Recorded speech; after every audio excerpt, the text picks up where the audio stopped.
paano natin pinag-usapan from Monday to Thursday yung mga bagay na kailangan natin like mask, quarantine pass, kailangan din po nating i-boost, palakasin, patatagin ang ating spiritual na buhay. Higit pa sa mga physical sa nating katawan. So paano nga ba natin mapagtatagumpayan ang ating spiritual na buhay kung mahina tayo? Kaya ngayon pag-uusapan natin, paano nga ba natin palalakasin? Sa Ephesians chapter 6, a letter for the church of Ephesus, and ito pong letter na itong Ephesians, pinapaikot to sa mga churches. Colossians, Thessalonians, Corinthians, pinapaikot nila yan. It is a church for the letter for the whole church. Sabi niya rito, bilang pagwawakas, magpakatibay kayo sa kalakasang galing sa Panginoon at sa kanyang dakilang kapangyarihan.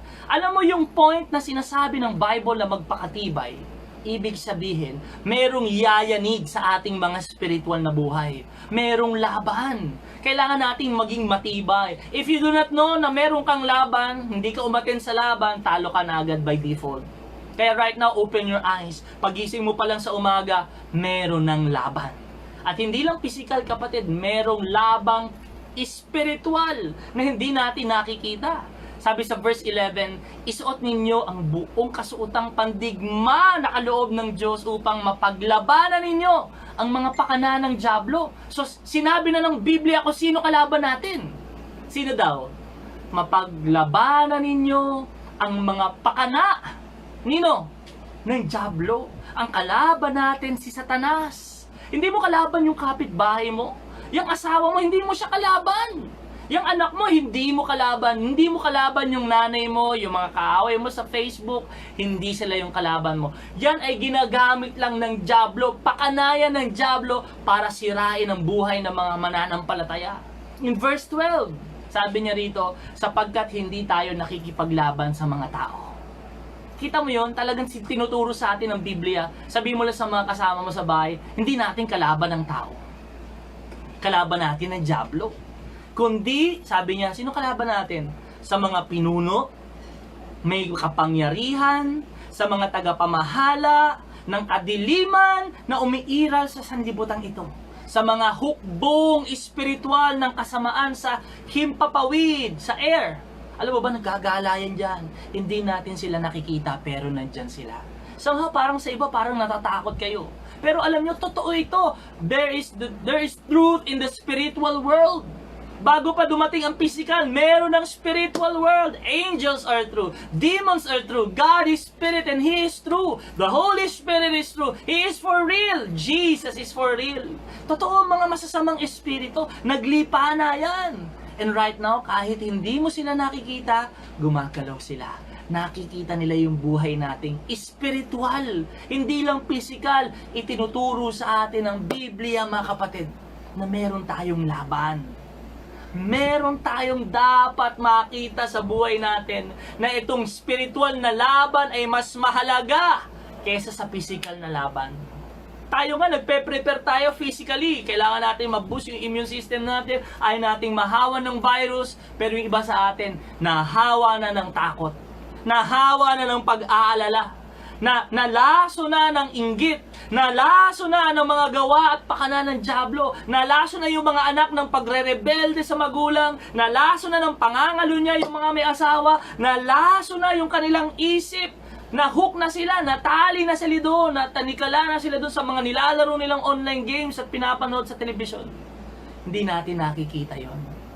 Pero merong laban. At ang magandang balita ngayon, pwede kang magtagumpay sa bawat laban na yan. Amen! Kung nakikita mo yun sa buhay mo na, oh nga pastor, no? Lagi kami nag-aaway dito sa bahay, lagi may sigawan. Yung anak ko parang talagang meron kaming problema. Sa asawa ko talagang lagi kami nagsasalubong. Kung ikaw yun, mga kapatid, na-experience mo yun, meron kang laban. Pakitype mo lang dyan, meron tayong labang espiritual. Kaya kailangan ko ang laban ay espiritual, ang paghahanda rin natin ay espiritual. Hindi tayo nakikipaglaban sa physical. Hindi natin matatalo ang spiritual sa pamamagitan ng physical. Kaya importante itong pag-uusapan natin. Sabi ng Panginoon sa kanyang salita in Ephesians 6:13, kaya gamitin ninyo ang kasuotang pandigma mula sa Diyos. Isn't that wonderful? Na sa laban nating spiritual, hindi mo na hahanapin pa, ano bang panlaban ko sa mga demonyo sa bahay na ito? Nung isang araw, nagtatanong yung anak ko kasi may mga napapanood siya sa TV, na sabi niya, Daddy, si Satanas ba, pag mga masasamang spirit, pag hinagisan ko ba siya ng bawang alam mo yon, mamamatay ba siya? Matatalo na ba siya? Sabi ko, bawang! Diba? Talaga namang naloko tayo ng mga pinapanood natin, mga movie na kapag hinagisa mo ng bawang, naglagay ka ng bawang dun sa iyong mga bintana, di ba meron kang cruise, meron kang water, ginaganon mo, matatalo mo na. Hindi kapatid, hindi yun ang panglaban sa espiritual. Sabi rito, binigyan tayo ng Diyos. Ang Diyos mismo ang nagbigay sa atin ng kasuotang pandigma. Kaya kung meron kang relasyon sa Diyos, malalaman mo kung ano tong mga panglaban mo na ito. Mahirap kasi sumugod sa laban kapag wala kang armas. Hindi ka susugod sa gera kapag wala kang dalang baril. Patay ka agad. Ikaw yung unang tatamaan. Ikaw yung unang casualty. Bakit? Kasi hindi ka handa. Kaya ngayon, praise the Lord, ibinibigay sa atin ng Panginoon. Ano ba yung dapat na maging kasuotan natin pangdigma laban dito sa mga gawa ng dyablo na ito? Sabi niya rito, gamitin ninyo ang kasuotang pandigma mula sa Diyos. Sabi niya, gamitin ninyo. Marami kasing Kristiyano, kahit alam na nila ito, hindi nila ginagamit. Hindi nila ginagamit. So, importante na isang bagay na malaman mo ang gamit, at isang bagay ang gamitin mo ito sa iyong buhay. Malinaw? Mahirap kasi na, alam ko, meron akong may gamit ako dyan, pero hindi ko ginagamit. Hindi yun magiging pakinabang sa iyo. Kailangan gamitin natin. Sabi niya, sa gayon, kapag ginamit nyo, makakatagal kayo sa pakikipaglaban pagdating ng araw na sumalakay ang masama. Darating ang araw, sasalakay ang masama. At hindi tayo tinatakot dito. Ito'y katotohanan. Pero sa kanyang pagdating, sa pagsalakay ng masama, kapatid, ready na kami. Sige, laban tayo. Meron kaming kasuotan galing sa Diyos na pandigma. At sabi niya rito, upang pagkatapos ng labanan, matatag pa rin kayong nakatayo. Amen! Na hindi tayo nagapi. Hindi tayo matalo nung kaaway, nung gawa niya, na tayo ay manatiling makatayo. Babalik tayo. Mananatili kang makatayo. Mananatili kang nakatayo kung ginagamit mo at susot mo ang panglabang pangdigma na ibinigay sa atin ng Panginoon. Yes. In Ephesians chapter 6 verse 14, sabi rito, kaya't maging handa kayo. Maging handa. Kailangan ready tayo lagi na, teka, may kalaban dito. Dapat yung ating isipan laging aware that there is a battle na pwedeng anytime umatake ang kaaway. Kahit nga nanonood lang tayo ng TV, kumakain tayo, masaya tayo, any moment pwede silang sumalakay, kapatid. Kaya kailangan laging handa tayo. Una, sabi rito, ibigkis nyo sa inyong bewang ang sinturon ng katotohanan. Unang-una, sabi doon, yung salita ng Diyos, yun yung katotohanan. Lagi-lagi nating suot. Sabi rito, pangalawa, isuot natin sa ating dibdib ang baluti ng katwiran. Na yung katwiran ni Kristo, dapat yung righteousness of Christ and how to live righteous through the power of the Holy Spirit. Mabuhay din tayo na may kabanalan. Sabi doon, isuot natin yun. Isuot nyo ang sapatos ng pagiging handa sa pangangaral ng magandang balita ng kapayapaan. Always ready to share the Word of God. Kaya nga alam nyo, napakadali na ngayon. Kasi i-click mo na lang yung share. I-click mo na lang yan at masishare mo na yung word ni Lord. Lagi niyong gawing panangga ang pananampalataya. Shield of faith na siyang papapatay sa lahat ng nagliliyab na palaso ng dyablo. In verse 17, isuot nyo ang helmet ng kaligtasan at gamitin ang tapak ng Espiritu, yung espada natin, na walang iba kundi ang salita ng Diyos. And in verse 18, manalangin kayo sa lahat ng pagkakataon. Humiling at sumamo sa patnubay ng Espiritu. Pastor, paano ko isusuot lahat ng yan? Spiritual yan. Ito ang una nating gagawin. How can we boost our spiritual life kapag dumating ang mga gawa ng kaaway? Kapag sumalakay na sila? Paano tayo magiging handa at mananatiling nakatayo? Sabi niya doon sa verse 18, manalangin kayo sa lahat ng pagkakataon. Pray at all times. Kasi minsan yung prayer, mga kapatid, nakakalimutan natin kapag masaya tayo. Kapag yung tayo ay okay lahat sa atin, meron tayong magandang kalusugan, magandang sweldo, na-promote, diba? Somehow ba yung prayer life natin medyo lumuluwag-luwag na, parang hindi na tayo nananalangin. Mas matindi yung panalangin natin kapag may kagipitang nagaganap. Mas matindi yung panalangin kapag may paghihirap. Mas matindi yung panalangin natin kapag may hinihingi, may kailangan.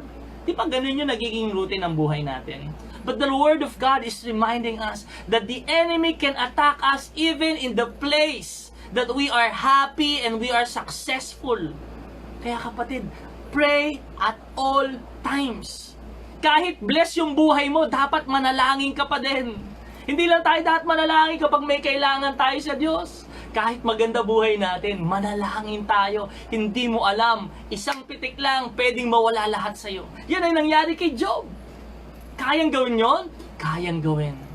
Kaya kailangan madali tayo agad na maging handa sa oras ng panalangin. Naalala ko tuloy si Jesus in Matthew 26:40-41. Alam mo yon, nung nagpe-pray siya, nagpasama siya dun sa kanyang yung core, si Peter, si James, tsaka si John, yung tatlo. Pagbalik ng Panginoon, dinatnan niya na natutulog yung tatlong alagad. Sinabi niya kay Pedro, talaga bang hindi kayo makapagpuyat, nakasama ako kahit isang oras man lang? Sabi ni Jesus, verse 41, magbantay kayo. Pakitype mo lang, magbantay kayo. At manalangin upang huwag kayong madaig ng tukso. Ang espiritu natin nakahanda, ngunit ang laman ay mahina. Maraming pagkakataon sa buhay natin. Tayo ay nagfo-fall sa kasalanan. Napapaniwalaan natin yung kasinungalingan ng dyablo. Kasi hindi tayo nagiging mapagbantay. Nadadaya tayo ng mga kasinungalingan niya. Nadadaig tayo ng tukso. Pero ang magandang balita, merong mensahe ang Lord sa atin. Pwedeng ma-boost ang iyong spiritual life. Pwedeng hindi ka matukso. You can live a holy life kahit maraming tukso. Hindi ka mag-give in. Paano? Lagi kang magbantay at manalangin.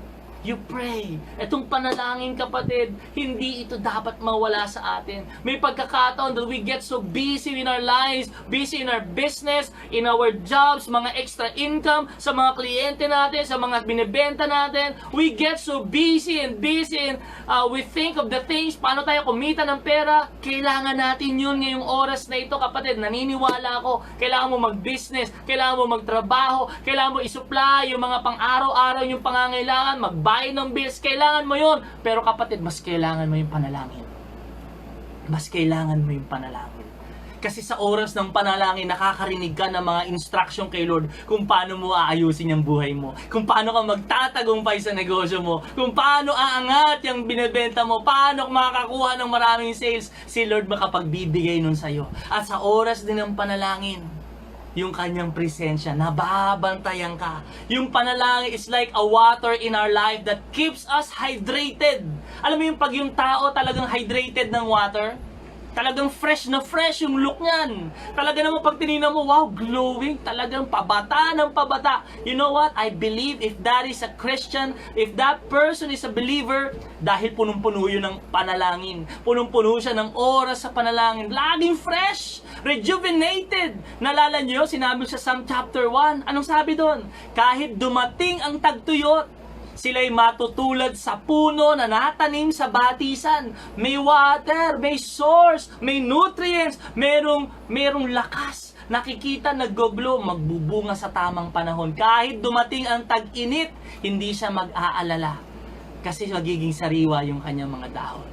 Kaya kapatid, our consistent prayer life, it boosts our immune spiritual life. It boosts our spiritual immune system and keeps us safe in the presence of God.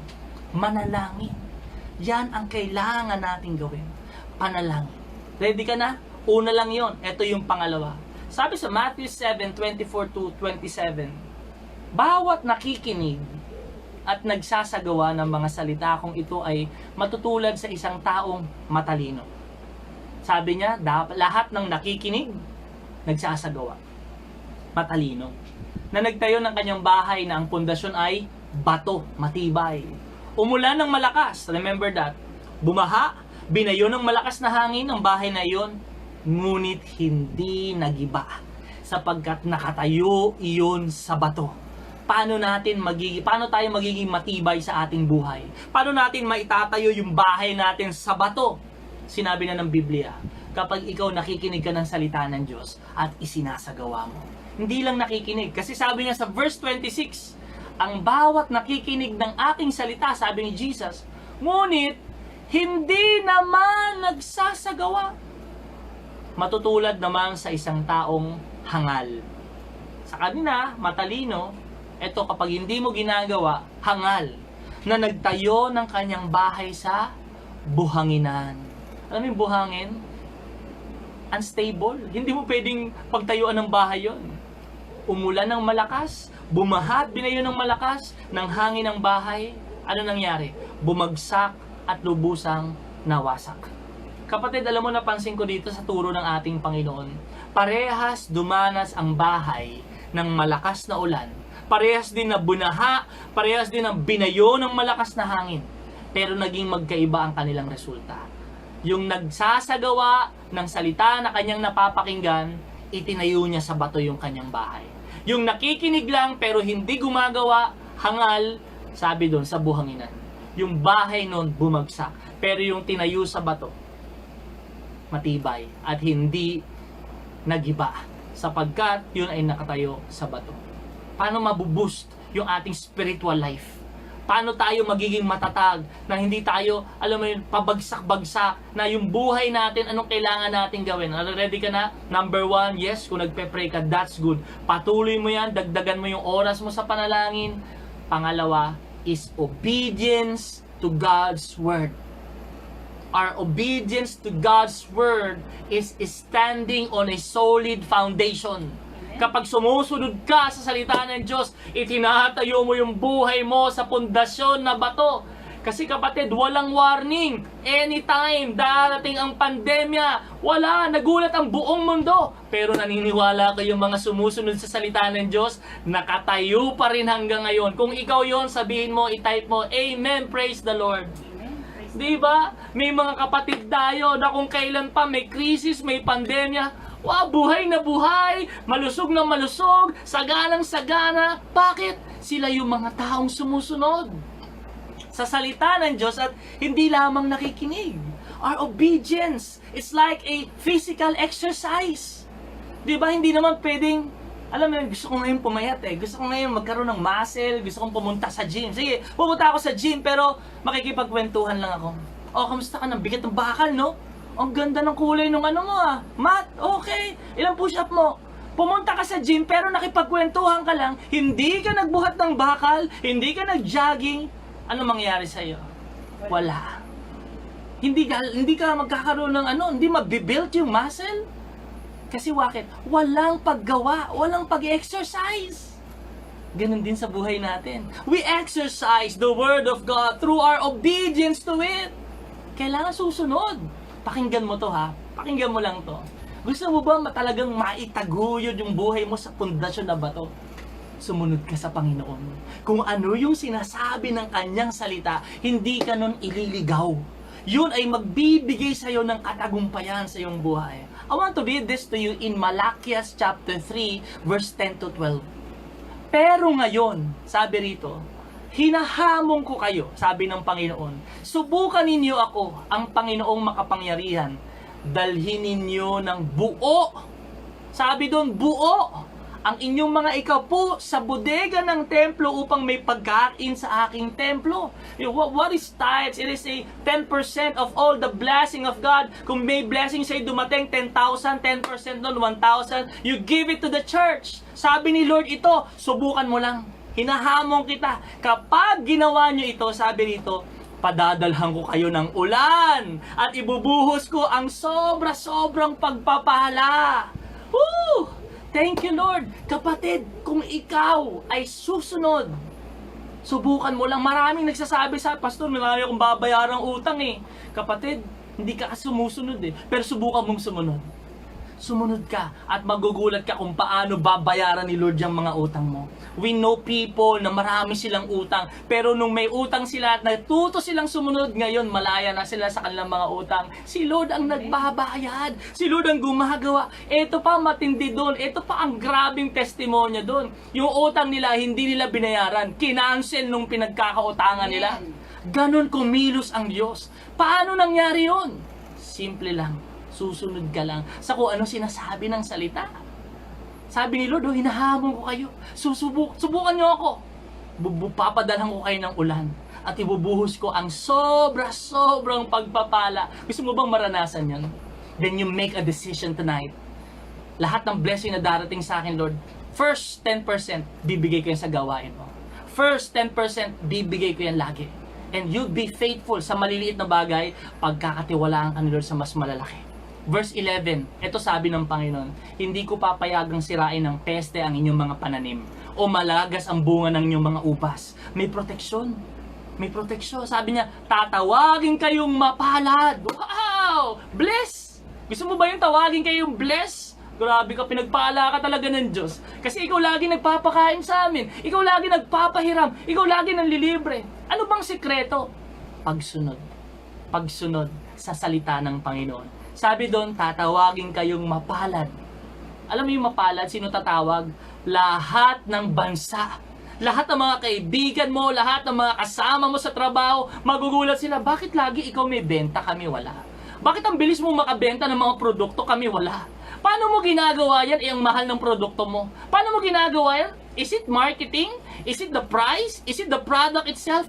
I believe that is given. But the first thing for us to be successful and prosperous in our business is to honor God in our giving. Gusto mo maging successful sa business mo? Ibigay mo yung nararapat sa Panginoon. Gusto mo ma-promote? Gusto mo maging successful in the area of finances? You obey God in giving. Doon tayo nabuboost. Doon tayo lumalakas kasi sumusunod tayo.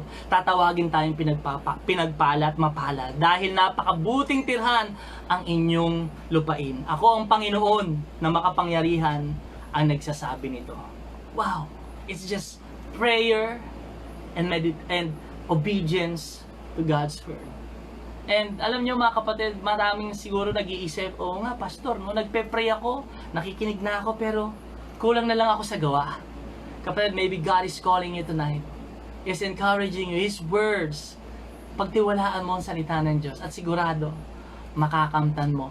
Bibigyan ka niya ng malakas na spiritual na buhay. Bakit? Nananalangin at sumusunod sa kanyang gawain. Sa kanyang mga salita.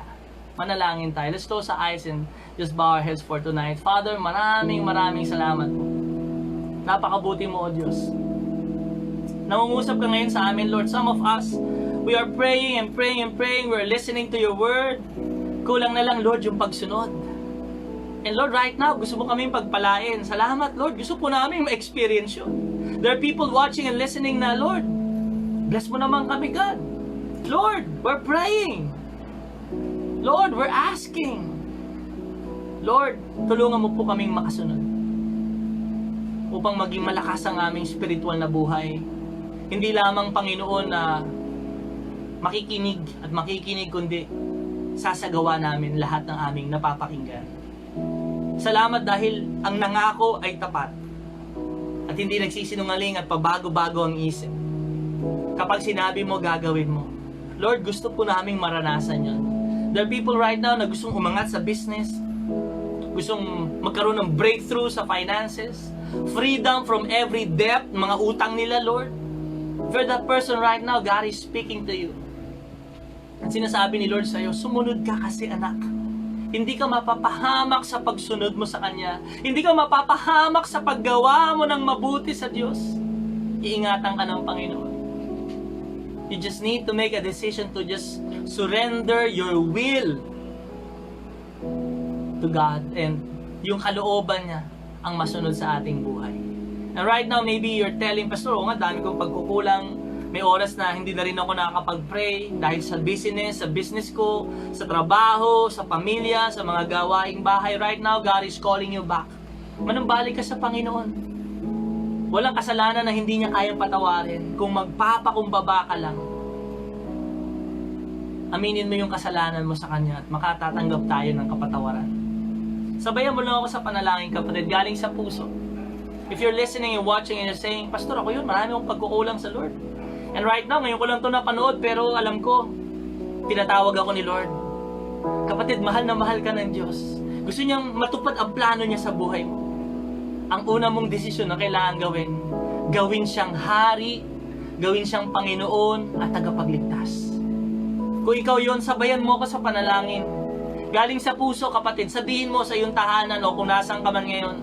Habang nakikinig ka, sabihin mo, manalangin ka ngayon. Sabihin mo, Panginoong Yesus, patawarin mo po ako. Marami akong pagkukulang sa iyo. Hindi ako nakasusunod. Panginoon, marami akong pagkakamali. Isa akong makasalanan. Patawarin mo po ako. Pinagsisisihan ko na po ang lahat.